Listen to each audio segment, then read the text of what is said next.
ছদ্মবেশে বসু পরিবারকে উরাগামো থেকে শেষ করতে নতুন প্ল্যান সাজালো বৃন্দা। সম্পূর্ণটা জানতে ভিডিওতে লাইক দিয়ে চ্যানেলটিকে সাবস্ক্রাইব করে দেখতে থাকুন।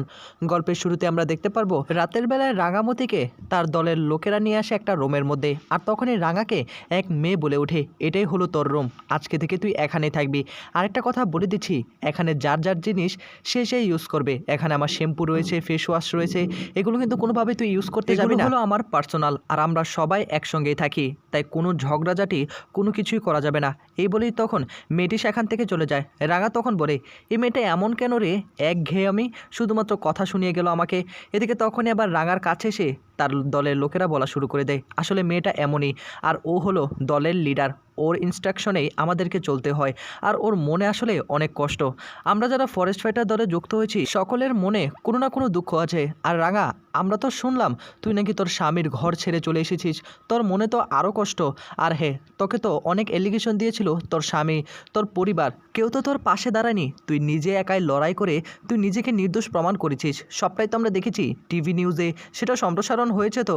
এদিকে এই কথাগুলো শোনার পর রাঙা একটু মনটা খারাপ করে দাঁড়িয়ে থাকে, কিন্তু কোনো কিছুই বলতে পারছে না। অন্যদিকে দেখা যাবে পাঞ্চালি রান্নাঘরে রান্না করছিল, রাত অনেকটা হয়ে গিয়েছে।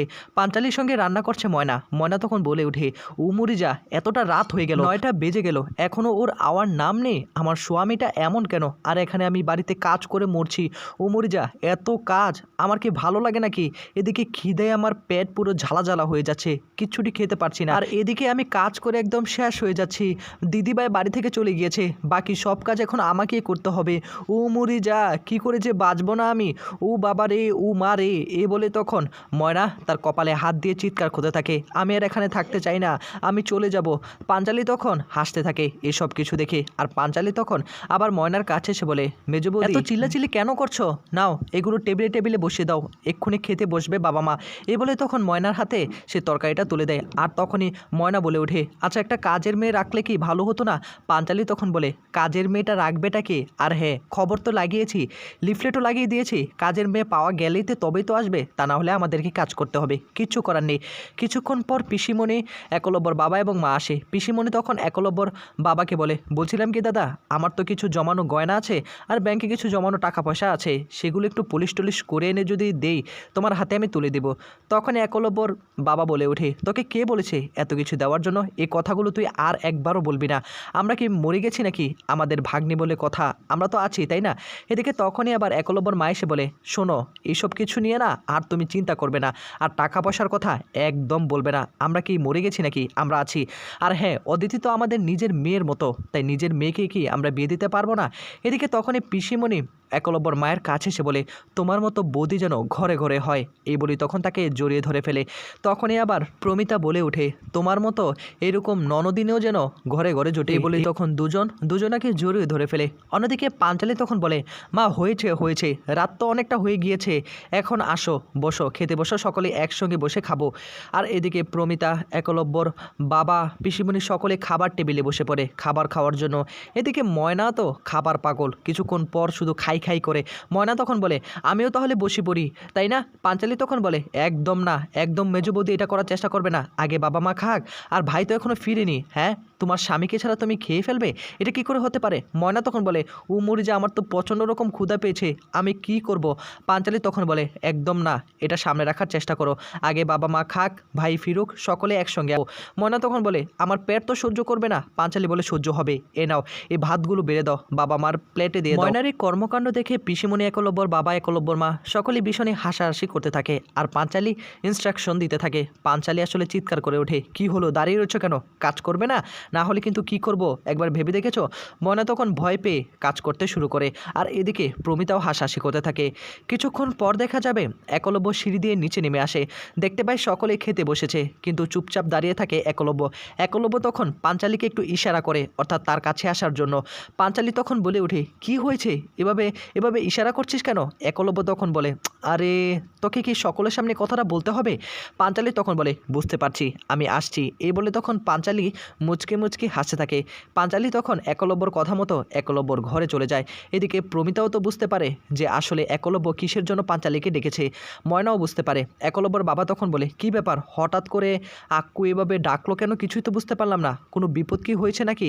একলব্যর মা তখন বলে, তুমি আসলে না কোনো কিছুই বুঝো না, জানো তো। আরে ডেকেছে নিশ্চয়ই কারণ আছে। আসলে রাঙামতি জঙ্গলে গিয়েছে কি যায়নি একবার তো খোঁজখবর নিতে হবে, তাই না? এখন যতই দূরত্ব বেড়ে যাক না কেন, ততই আরও টান বেড়ে যায়। একলব্যর এখন টান বেড়েছে। এতদিন কাছে ছিল তো কোনো কিছুই করতে পারেনি। আর হ্যাঁ, মেয়েটা তো অনেক অভিমান করেছে। আমারও তো মেয়েটার জন্য কষ্ট হয়, মেয়েটা চলে গিয়েছে, অথচ মেয়েটা আমাকে একবারের জন্য ফোন করলো না। আমার বুকের মধ্যে আমি পাথরটাকে জমিয়ে রেখেছি, কিন্তু কোনো কিছু প্রকাশ করতে পারছি না। মেয়েটা এতটাই অভিমান করেছে, মাকে তো কষ্ট দিতেই হবে, তাই না? এদিকে কান্না করতে থাকে প্রমিতা। প্রমিতার কাছে এসে তখনই নবারুণ এসে তখন বোঝানোর চেষ্টা করে, রাঙা আমাদের মাঝে আবার ফিরে আসবে। দেখো তুমি, সব অভিমান ভুলে গিয়ে আমাদেরকে আবারও আপন করে নেবে, আবারও বাড়িটা ভরে উঠবে। এ বলে তখন তাকে সান্ত্বনা দেওয়ার চেষ্টা করে। একলব্য তখন ঘরের মধ্যে এসে দাঁড়িয়ে থাকে, আর তখনই সেখানে পাঞ্চালি আসে। পাঞ্চালি এসে বলে, কি ব্যাপার, আমাকে এভাবে তুই ডাকাডাকি করছিস কেন? অদিতি এসে বলে, তুমি কি বুঝতে পারছো না কেন ডাকাডাকি করছে? একলব্য তখন বলে, বেশি পাকামো করছিস, বেশি পেকে গেছিস, তাই না? এ বলে তখন ঝগড়া করতে থাকে।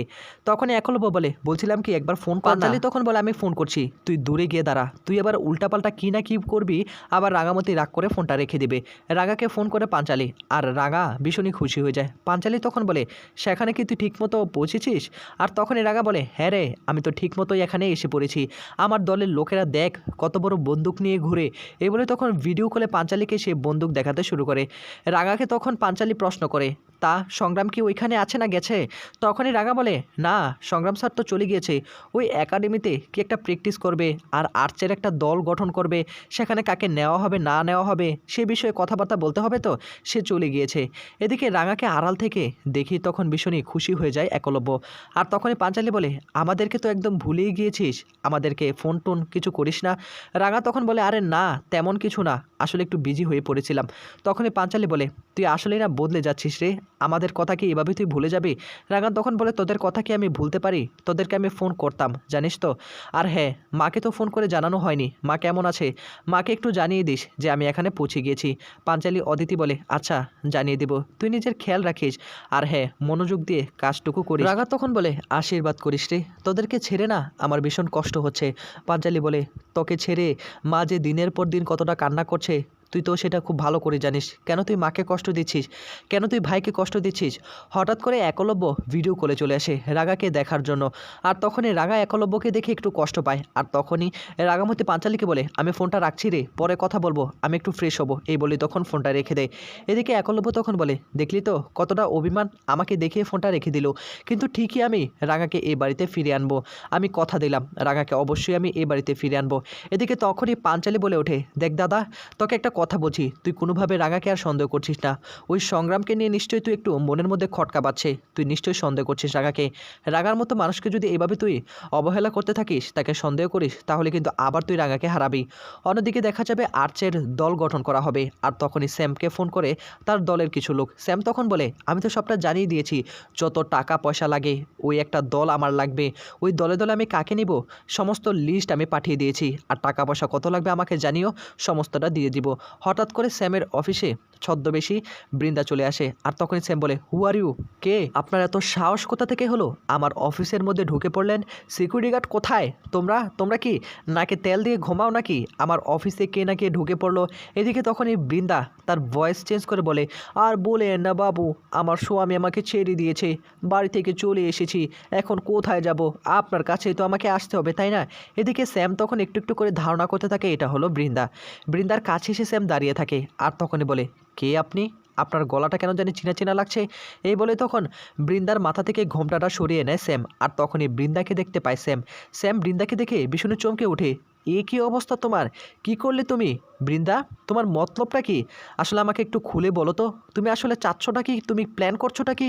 বৃন্দা তখন বলে, যে প্ল্যান আমি করব না, তুমি শুধু দেখবে। এই বৃন্দা বসু কী কী করতে পারে। এই বৃন্দা বসুকে বাড়ি থেকে তাড়িয়ে বের করে দিয়েছে, আমার জিনিসপত্র তো ওইখানে রয়ে গিয়েছে, সকলকে হাত করতে হবে না, সকলকে একদম জ্বালিয়ে পুড়িয়ে ছাড়খাড় করে দেব। দেখো শুধু আমি কি প্ল্যান করি। আমার প্ল্যানটা হলো, আমি ছদ্মবেশে ওই বসু বাড়িতে প্রবেশ করব, আর ওই পরিবারটাকে একদম শেষ করে দেব। এটাই হলো আমার প্ল্যান, আর তুমি শুধু আমার পাশে থেকো। এই বলে তখন স্যামের সঙ্গে কথা বলে, আর তখনই সেখান থেকে বেরিয়ে পড়ে বৃন্দা। এদিকে বৃন্দা তার প্ল্যানকে সাকসেস করার জন্য একলব্যর বাড়ির সামনে এসে বসে থাকে আর কান্না করতে থাকে। রাত 9টা বাজে। সব্য সেখান দিয়ে বাড়িতে প্রবেশ করার পথে হঠাৎ করে বৃন্দার কান্না শুনতে পায়, আর তখনই বৃন্দার কাছে এসে, আপনি কান্না করছেন কেন এত রাতে আমাদের বাড়ির সামনে?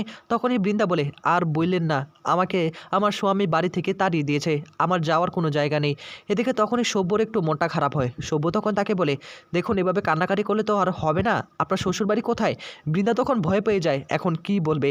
তখনই উল্টাপাল্টা একটা অ্যাড্রেস বলে দেয়, আর তখনই সব্য বলে ওঠে, এভাবে কান্না করবেন না, আমি বাড়িতে ঢুকি, তারপর গিয়ে দেখি, কথা বলি আপনার জায়গা হয় কিনা, আমাদের বাড়িতে থাকতে পারেন কিনা। এই বলে তখন সব্য কথা বলার জন্য চলে যায়। অন্যদিকে দেখা যাবে রাঙামতির সেই মেয়ে কোচটা বলে ওঠে, দেখ তোকে আমি সবটাই বুঝিয়ে দিলাম, এখানে সমস্ত ম্যাপটা আছে জঙ্গলের, কোথায় কোথায় গেলে কি হবে সবটাই আমি তোকে বুঝিয়ে বললাম, এভাবে কিন্তু কাজ করতে হবে, আমার ইনস্ট্রাকশনের বাইরে কোনো কাজ করবি না, তাহলে কিন্তু বিপদে পড়বি, এই সব কিছু কিন্তু আমি লিড করি। রাঙা তখন বলে, না তুই তো লিড করিস ঠিক আছে, তুই আমাদেরকে সমস্তটা জানিয়ে দিবি, তোর কথা মতোই আমরা কাজ করব। তো বন্ধুরা এই ছিল আপডেট, নেক্সট আপডেট পেতে সাবস্ক্রাইব করে রাখুন।